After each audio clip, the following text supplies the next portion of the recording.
Trump mocks French leader Macron after Armistice Day visit. U.S. President Donald Trump has gone on Twitter to mock his French counterpart, Emmanuel Macron, after an awkward Armistice Day visit. He attacked Mr. Macron over nationalism, plans for a European army and French tariffs on U.S. wine imports, as well as the French leader's popularity rating. Mr. Macron had urged world leaders to reject nationalism, describing it as a betrayal of patriotism. Some observers interpreted the remarks as a thinly veiled attack on Mr. Trump.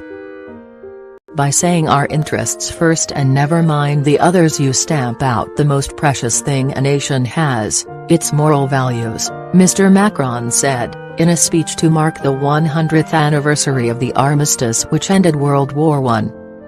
Mr. Trump's relations with European and fellow NATO leaders have long been strained.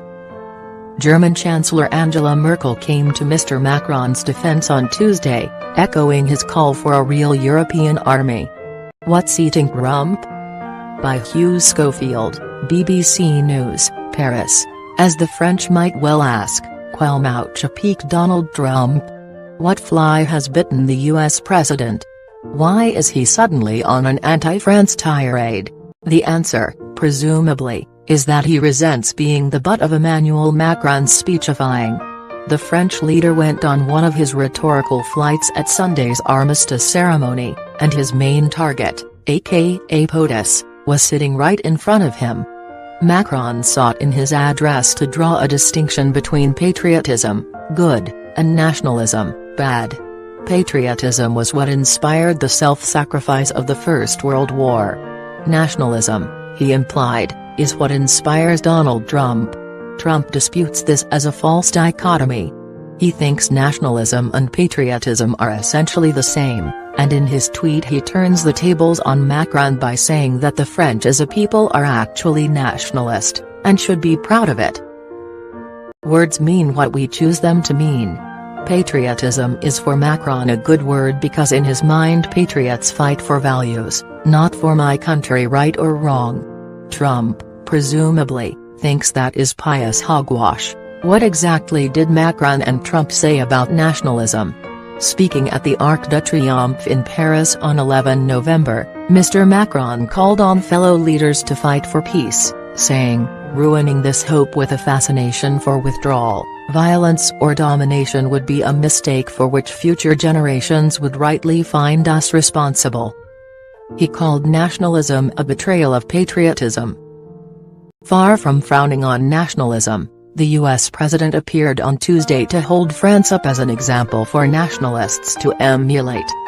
When Mr. Trump attacked his French counterpart's falling personal approval rating, which one poll put as low as 21%, he was safe in the knowledge that his own rating was above 40% just before the U.S. midterm elections last week. How about France's military record? Last week, Mr. Macron again mooted the idea of a European army, telling a radio station, "We have to protect ourselves with respect to China, Russia and even the United States of America." The idea has been supported by Mrs. Merkel, and reconciliation between France and Germany was a major theme of the World War I armistice commemorations. Addressing the European Parliament in Strasbourg on Tuesday, Mrs. Merkel said, "We should work on a vision of one day establishing a real European army." On Twitter, Mr. Trump launched a jibe at France's defeat and occupation by Nazi Germany in World War II. And the wine? The U.S. leader accused France of making it hard for America to sell its wine there. An unnamed source in the French presidential palace has told media that it does not comment on tweets clearly aimed at Mr. Trump's domestic audience. Trump's tweets are intended for Americans, the source said. Otherwise they wouldn't be written in English. We have no comment on content that is intended for his own citizens. What about not going to the cemetery?